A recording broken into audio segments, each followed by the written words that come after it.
हाँ जी नमस्कार, स्वागत आप सभी का हमारे YouTube चैनल पर। और आज की इस क्लास में हम बात करेंगे रामदेव जी, लोक देवता रामदेव जी, मारवाड़ के पंचपीर में एक मुख्य स्थान रखने वाले लोक देवता रामदेव जी के बारे में। ये जो फैक्ट हम पढ़ेंगे ना, उनमें डायरेक्ट जो है एग्जाम में किसी न किसी एग्जाम में प्रश्न आया हुआ है। 28 टॉपिक उठाया है जिका बारे में हर एग्जाम में क्वेश्चन आया है और आने वाले टाइम में भी एमओ में ही क्वेश्चन उठाया जाएगा। तो राजस्थान की कोई सी भी कंपटीशन अगर एग्जाम की तैयारी कर रहे हो तो बहुत सारे के लिए इंपॉर्टेंट टॉपिक है, क्योंकि एग्जाम वालों को फेवरेट टॉपिक भी वही है। खासतौर मारवाड़ का जी का पंचपीर है बांग बारे में ही क्वेश्चन उठाया जावे है। तो हमने जो देखे थे गोगा जी के बारे में, हड़बू जी के बारे में, मेहा जी के बारे में हमने बात कर ली थी। और आज जो हम टॉपिक पढ़ने वाले हैं वो है रामदेव जी। तो रामदेव जी के उपनाम देख लेते हैं कि राम सा पीर, रोणेचारा धनी, पीरारा पीर आदि के नाम से विख्यात लोक देवता कौन से हैं। सिंपल सा क्वेश्चन बनता है और डायरेक्ट आंसर होता है हमारे पास रामदेव जी। पिछले एग्जाम में जो रीटू का हुआ था उसमें ये पूछा था कि अजमाल जी किसके पिता हैं, तो हमें पता है रामदेव जी के पिता हैं। तो इस तरह से डायरेक्ट क्वेश्चन जैसे कि उनके माता पिता के नाम या फिर उनकी सवारी के नाम या फिर उनके उपनामों के बारे में यहाँ पे डायरेक्ट प्रश्न पूछा जाता है। तो रामदेव जी को कृष्ण का अवतार, रामदेव जी को किसका अवतार माना जाता है, कृष्ण का। और बड़े भाई जो बिरमदेव है उनका अवतार माना जाता है बलराम का। दूसरा क्वेश्चन क्लियर हो गया। तीसरा हम देते हैं कि माता का नाम अजमल जी तंवर था, पिता का नाम अजमल जी तंवर था, माता का नाम था मेणा दे और पत्नी थी नेतल दे। नेतल दे जो है अमरकोट के राजा दल्ले सिंह सोडा की पुत्री थी। यहाँ तक याद रखना कि माता का नाम, पिता का नाम और पत्नी का नाम। तीसरा पॉइंट क्लियर हो गया। नेक्स्ट हम देखते हैं कि रामदेव जी का जन्म जो है वो कहाँ हुआ था। तो जन्म हुआ था उड़कासमीर गांव जो था शिव तहसील थी बाड़मेर में। वहां पर भाद्रपद शुक्ल द्वितीय जिसे बाबेरी बीज, एक प्रश्न बनता है कि बाबेरी बीज क्या है, यानी कि जो भाद्रपद शुक्ल द्वितीय है उसको बाबेरी बीज कहा जाता है। तो यहाँ से जितने भी प्रश्न बनते हैं वो हमारे क्लियर हो गए। नेक्स्ट हम देखते हैं कि रामदेव जी के बारे में और क्या क्या महत्वपूर्ण फैक्ट है कि इनकी समाधि कहाँ है। तो रोनेचा जैसलमेर में है। राम सरोवर की पाल पर समाधि कब ली थी, भाद्रपद शुक्ला दशमी को ले ली थी, क्योंकि रामदेव जी के लिए नियत समाधि स्थल था उस पर उनकी मुंह बोली बहन थी डालीबाई ने उनसे एक दिन पहले समाधि ले ली थी नवमी को। तो दसवीं को रामदेव जी ने समाधि ली थी। रामदेव जी की सगी बहनें देख लेते हैं, वो है लाछा बाई और सुगना बाई सगी बहनें हैं। राम सा पीर उपनाम से विख्यात है। बाबा रामदेव जी ने अपने जीवन काल में अनेक जो है चमत्कार किए थे, जिसे पर्चा कहते हैं। एक शब्दावली बनती है कि पर्चा क्या है। तो रामदेव जी के जो चमत्कार होते हैं ना उनको पर्चा कहा जाता है। उन्होंने एक महत्वपूर्ण चमत्कार किया था कि मक्का से जो 5 पीर पधार्या भोजन करने के खाते, तो बेबी टाइम ये का मैं तुम्हारा स्वर्ण पात्र है, बे कटोरा भूल गया, मैं तो बामी हमेशा भोजन करा, दूसरे कटोरा में भोजन नहीं करांगा। तो रामदेव जी ने क्या किया, अपना हाथ ऊपर उठाया और जो है आकाश मार्ग से जो है उनके लिए वो कटोरे उड़ते हुए आ गए थे। तो इस प्रकार से एक चमत्कार दिखाया था। उन पीरों ने कहा था कि हम तो केवल पीर हैं और आप तो क्या है पीरों के भी पीर है। तो वहां से पीरों का पीर जो है रामदेव जी को एक नाम है और मिल गया था। नेक्स्ट हम देखते हैं कि जो रामदेव जी हैं उनके प्रमुख शिष्य कौन है, हरजी बाटी और आई माता। आई माता जो है इनका मंदिर बिलाड़ा जोधपुर में है। मंदिर से जो दीपक है उनसे हमेशा कैसे टपकती रहती है।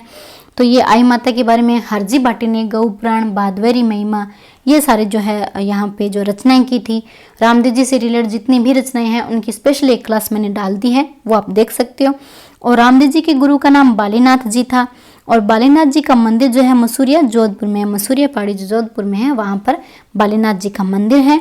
और रामदेव जी ने भैरव राक्षस का वध किया था, वो कहाँ पे किया था, यहाँ से एक प्रश्न बनता है। तो वो क्या था, सातलमेर पोखरण जैसलमेर में सातलमेर नामक एक स्थान है जहां पर रामदेव जी ने भैरव राक्षस का वध किया था। तो आगे हम देखते हैं कि रामदेव जी से संबंधित कुछ शब्दावलियां एग्जाम में पूछी जाती है कि नेजा क्या है। जो रामदेव जी की जो पंचरंगी ध्वजा होती है जिसमें 5 रंग होते हैं उस ध्वजा को उसे नेजा कहा जाता है।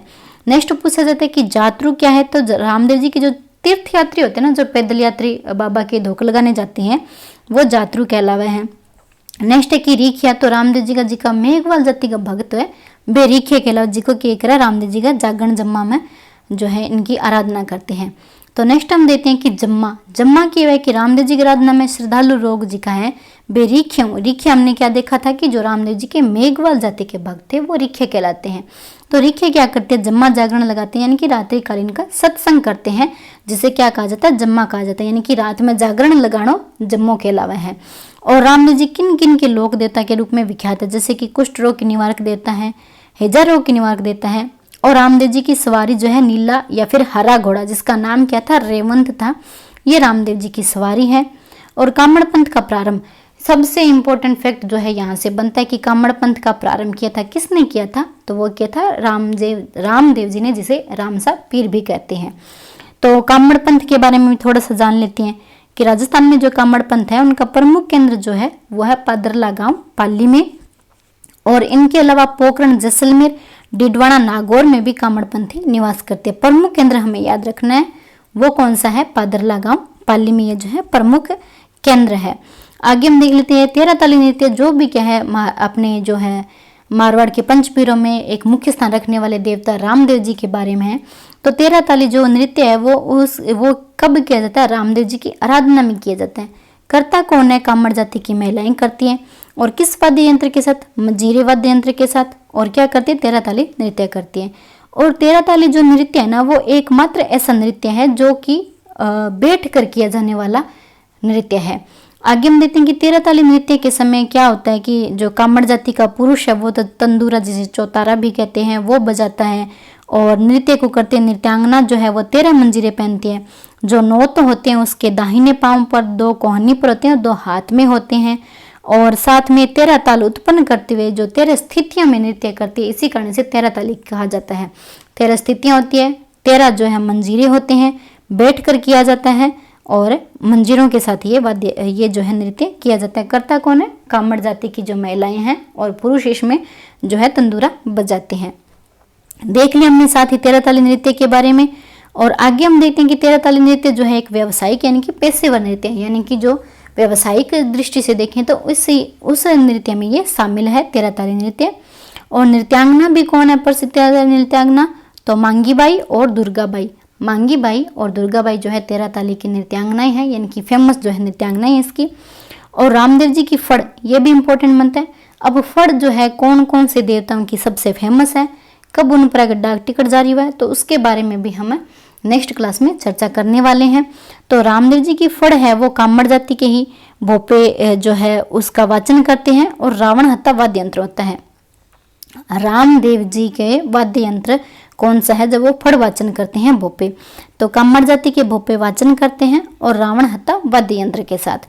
डायरेक्ट क्वेश्चन बन जाता है कि रामदेव जी की जो फड़ का वाचन है कौन से वाद्य यंत्र के साथ किया जाता है, तो हम बताएंगे रावण हत्ता वाद्य यंत्र।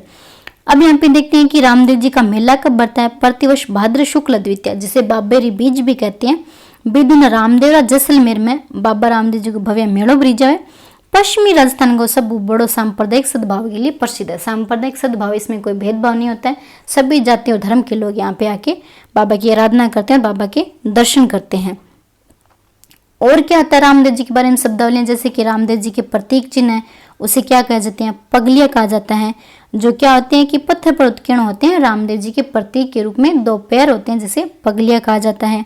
और सबसे बड़ी बात की 24 बाणियां किसने लिखी थी, तो वो लिखी थी रामदेव जी ने, क्योंकि लोक देवता रामदेव जी एक ऐसा लोक देवता जिका देवता होना गसागे एक कवि भी है। तो आगे प्रसिद्ध रचना है 24 बाणियां। और रामदेवरा में स्थित जिको रामदेव जी को मंदिर है नी, बिंगो निर्माण करवाया, तो बीकानेर के महाराजा गंगा सिंह ने उस मंदिर का निर्माण करवाया था। वर्तमान स्वरूप में जो मंदिर वहां पे है रामदेवरा पोखरण जैसलमेर में, तो उसका निर्माण महाराजा गंगा सिंह ने करवाया था। आगे हम देखते हैं कि रामदेव जी के पूजा स्थल कौन कौन से हैं। ये इंपॉर्टेंट फैक्ट है कि रामदेवरा, रूणीचा, पोखरण जैसलमेर में एक पहला हो गया, दूसरा है मसूरिया जोधपुर, क्योंकि यहाँ पे गुरु थे बालीनाथ जी, एक है बिरांठिया पाली में, एक है बिठूजा जो कि बालोतरा बाड़मेर में है, एक है सुरता खेड़ा जो कि चित्तौड़गढ़ में है, एक छोटा रामदेवरा जो बोला जाता है राजस्थान का भारत का छोटा रामदेवरा जो है जूनागढ़ गुजरात में, यहाँ पे जो है रामदेव जी के मुख्य पूजा स्थल है। तो ये थी रामदेव जी के बारे में महत्वपूर्ण जानकारी, जिसका हमें ज्ञान होना जरूरी है। मैं एक बार फिर थाने बता दूं कि जिका पॉइंट में उठाया है एग्जाम में आऊँ डायरेक्ट क्वेश्चन बन गया हुआ है। उम्मीद है कि थाने अच्छी तरह समझ में आ गया। बहुत ही जो है इम्पोर्टेंट टॉपिक है, तो आगे की क्लास में हम ऐसे इम्पोर्टेंट टॉपिक्स पर चर्चा करेंगे। और साथ ही जो है जीके की क्विज भी अपने जो यूट्यूब चैनल पर डाली जा रही है, आप उन्हें भी ज़्यादा से ज़्यादा देखिएगा। और बीएसटीसी वालों के लिए स्पेशल बता दूं, जो शिक्षण अभिरुचि का जो टॉपिक उनका रहता है 50 प्रश्न होते हैं और 150 नंबर होता है। वे सारी क्लास अभी में डाल दिए थे, देख लियो। और ज़्यादा चैनल ने सब्सक्राइब कर दियो, शेयर कर दें और लाइक ज़रूर कर दिया। Thank you.